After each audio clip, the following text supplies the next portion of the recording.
Hey everybody, it's Marianne with Experian, and today we're going to be talking about the pros and cons of a home equity line of credit, also known as a HELOC.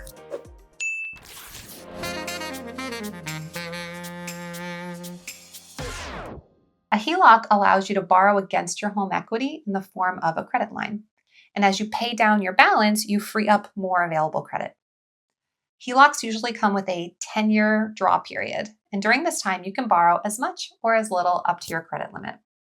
At that point, the account will transition into a repayment period and you can no longer borrow. HELOCs have some unique benefits. For one, it can unlock cash on an as-needed basis. So in this way, it's more flexible than a regular loan. You can also use the money for virtually any reason, like paying down medical bills, making home repairs, covering your child's college costs. It's really up to you.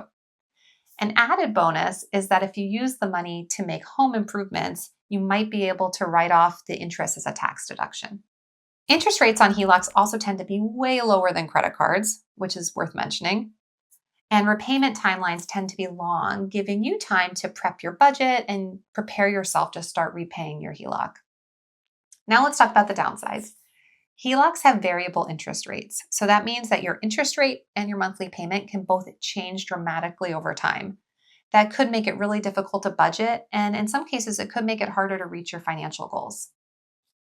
Your house also serves as collateral. So if you fall behind on your payments, you risk running into foreclosure and losing your home.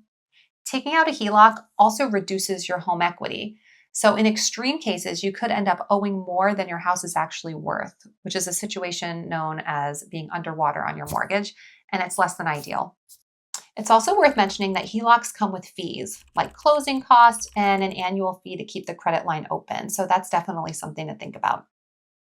And you might not qualify for a HELOC if your credit score is below 660.